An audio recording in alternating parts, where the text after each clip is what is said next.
Hey guys, welcome to my channel and I'm back again with another really interesting video. In this video guys, we are going to create a Google Chrome extension which we will use to create AI generated images with just a click with the help of Stability AI APIs.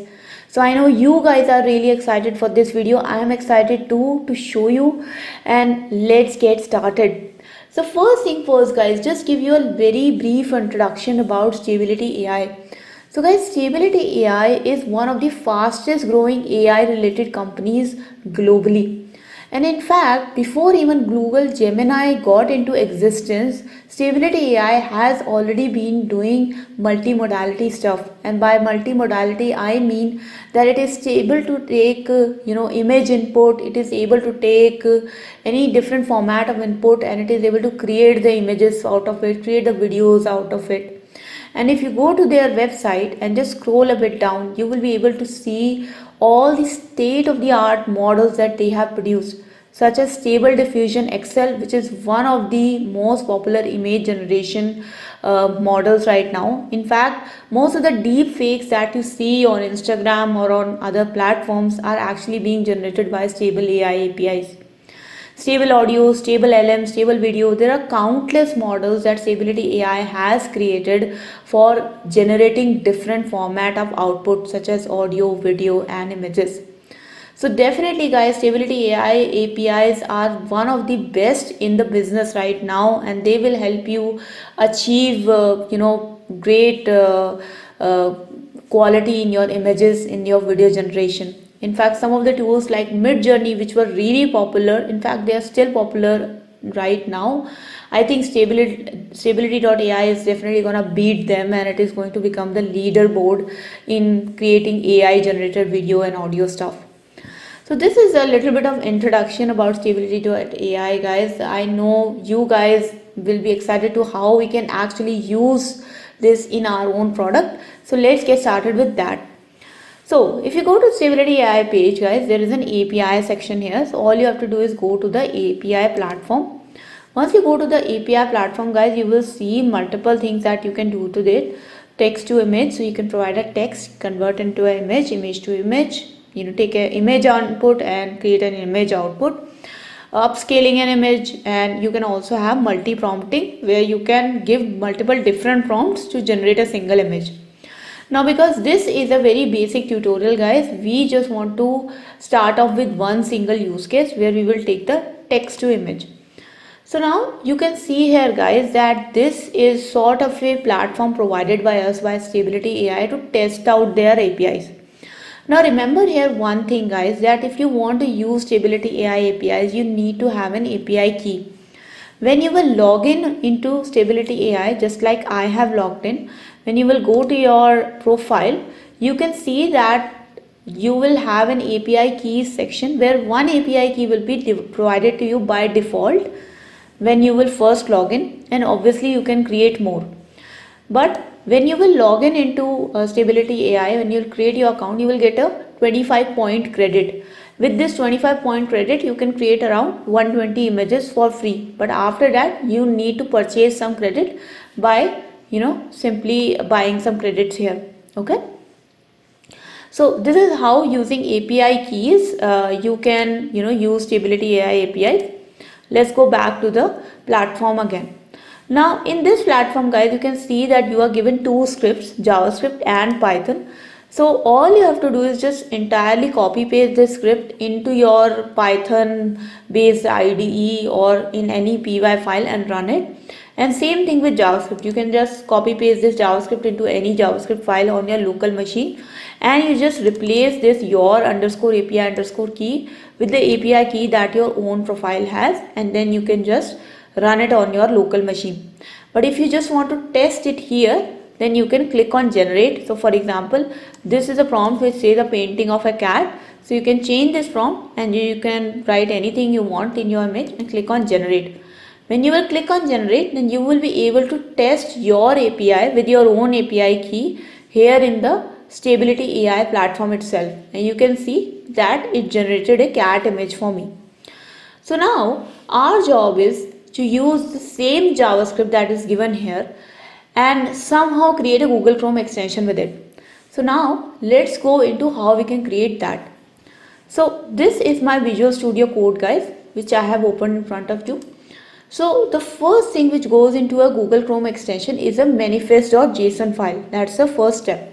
So I have created this manifest.json file where I am just giving the manifest version, the name of the extension, which is Stability.ai image generator, the version, the description, permissions. So permissions are here that just that the tab should be active, and I have also asked for the storage permission. We might not be using it this time because we are only doing text to image, but when you are doing image to image in Stability AI, then you also need storage permission. And the browser action basically is what is the default action. So whenever somebody opens my extension, the default action is going to be to open a popup.html. Okay, so obviously the default page that is going to be displayed to us is going to be rendered by this popup.html file. So now let's go to the popup.html. So in our case, guys, all we need is a simple form where we just have a text input and a button to generate the image. So the first thing is that we are creating a head tag where we just are giving some styling and a JavaScript file. We will create this JavaScript later. But in our body, we are just simply giving a header, the text input to generate the image and the text prompt, and the button. On the click of that button, we will actually call our image generator. And the div result container is going to be the div which is going to render the image. Now let's go to the main core part of it, which is popup.js. So in this popup.js, guys, we are just adding an event listener to the entire page. And in this entire big DOM content loaded listener, what we are taking is the text input, the generate button, and the result container in 3 different variables using document.getElementById function of JavaScript. Once we have gotten hold of all these 3 variables, all these 3 entities of our HTML form, then it's time to add the event listener to our button, because only on the click of the button we want to invoke the Stability AI function. So generate button dot add event listener, click, and then there is a function that needs to be called. So the first thing is, when you call the function, you will simply take the text input dot value. That means whatever is the value of that text input text area that we created in our HTML form, that we have captured from this text input variable, will get that value into this constant called as text. If no text has been mentioned, then it means that we cannot generate the image. So we will simply produce an alert that please enter some text, otherwise we cannot generate the image. Once we have that text, then it's time to start calling our Stability AI. But to call the Stability AI APIs, we need some methods, some headers, some parameters, right? So these are some options that we are creating. These are the parameters. So first parameter is the method. So Stability AI API is a post request. So the method is going to be post. The headers are going to be application JSON. So we are actually going to send a JSON input to it. Content type is JSON, application JSON, and the authorization. So guys, just as you saw in the Stability AI page here, so you can see that the authorization is bearer your underscore API key. So I have basically copied my API key and I have pasted it here. So you won't be able to use this API key, guys, because by the time this video will be released, I will delete this API key from my profile and I will generate a new one. Okay. But yeah, for now this is the authorization, and you will also paste your API key here. Okay. And now this is the body of the JSON that we will send. So the body of the JSON will say the samples. We only want to generate one single image, so one sample. What is the height of the image? What is the width of the image? What are the steps? Some scaling of the image. And finally, the most important thing, the text prompt. The text prompt basically says there are 2 prompts that we are sending to it. Obviously, you can send multiple prompts, but for us, first is the text. That means the value of the text input. So whatever this constant text has, we are just putting that in the text. And then what is the weight of this prompt? Okay, so the weight is 1, right? And then another text is blurry bad. and the weight of this prompt is -1. So what does that mean? Basically means, guys, that we want to give weightage to the prompts. So if your text, so whatever text you added as a prompt, you want that to be the priority, right? You want your image to be exactly like that. So your weight is positive here, you have provided a positive weight.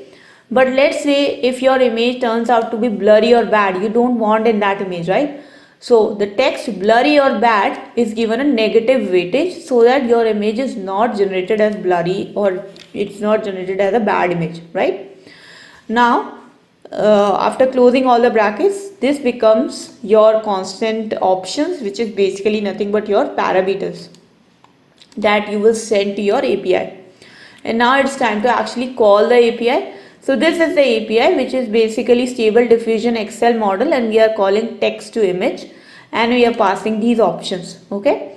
Now when you will call the API with these options, then we'll wait for the API to respond. And then the response will be captured in this response variable. So response goes to response.json. You'll take the JSON response, and then this JSON response will be captured in the data variable. And here we are simply trying to print the response on the console. But this is how the response is going to look like. Basically, guys, the response will have a variable called as artifacts, which is an array. Okay. Because what you can do with Stable Diffusion is you can create multiple images also. So you will basically get an array of artifacts. We want the first image, so we take the data.artifact0, which is our first image, and the image that will be sent to us by Stable Diffusion model is going to be in the base64 format. So we will basically use the base64 value of that image variable. So data.artifacts, the first image, which is the artifact0 dot base64, basically means we take the base64 part of the first image produced by Stability.ai. Okay, and we will just simply append this base64 to this string called as data image png base64. We are taking png because we want our image to be rendered as a png file. Okay, and what's gonna happen is this entire complete URL with the base64 appended to it actually becomes the URL of your image. And now you can actually create an image src tag, and you can set the src with this image URL, and you can give any alternate name to it, just so you, if you hover on it, you should see some text as a tooltip. Now this image source tag will become the inner HTML of your result container, because result container is the div that you want to show on your screen. Finally, if the response of the API is not correct, if it is not authorized or anything like that, you'll catch that error. We can send an alert to the user saying that there is an error in generating the image. And this is how your whole JavaScript will look like. Now it's time to actually make this extension as part of your Google Chrome. So all you have to do, guys, is go to chrome://extensions, and now if you don't have the developer mode enabled, guys, then please do not forget to enable this developer mode. So you can just enable it from here. Once you enable it, you will get this button here, which is called as load unpack. Click on load unpack, guys, and my project here, which I was showing you in the Visual Studio, was in this folder called as Stability-AI. So click on that folder, select folder, and there you go, your extension will be added. So you can see that my extension is added now. So what you can do, guys, is you can actually pin this extension. So I already had this extension pin. I'm gonna pin this extension again. Okay, and once you have this extension pin, now you can actually click on this extension, and you can see the extension looks like this. It has a text area and it has a generate image button. So let's say with Stability.ai, I was trying to take a painting of a cat. Now with this extension, I would say painting of a dog, and then click on generate image. And let's wait for few seconds so that it generates the image for us. The important part here is, guys, that you need to be, so there you go, guys, you can see that how cute that dog looks. And not only this, guys, you can actually just right click the image from here and you can copy the image, And let's say you wanted to use the image in a collage, or you wanted to paste it somewhere, you can just copy the image from here and just go to your paint or whatever you want to, and you can just paste it here. For example, I can just open my paint and I can just paste it image here, and it has the exact same size that you have mentioned in your parameters. Okay, so there you go guys. Now you can see that how easily you can create any Chrome extensions with Stability AI APIs. And not only Stability AI has got image generation guys, it has got multiple APIs like image to image, multi-prompting, even some of the audio and video APIs are also there. So I would definitely recommend you guys to check out the Stability AI, check out its its different offerings, and try them out in a Google Chrome extension. And I'm pretty sure you will also be floored by all the abilities of Stability AI. But thank you so much for watching this video guys. I hope this video was informative for you. I hope you learned something from it, and if it did help you in any way guys, then please do not forget to like this video and share this video with your friends. If you have any questions, comments, suggestions, feedback for me, please do write down in the comment section below. I would be happy to read them. If you have not yet subscribed to my channel, please do subscribe and hit the bell icon for future notifications of more such programming and coding related videos. Thank you so much for watching guys. The entire code of this Visual Studio has been placed in a GitHub account that will be mentioned in the description. So definitely check that out if you want to. Thank you so much for watching. I'll see you guys in the next video. Until then, take care and bye bye.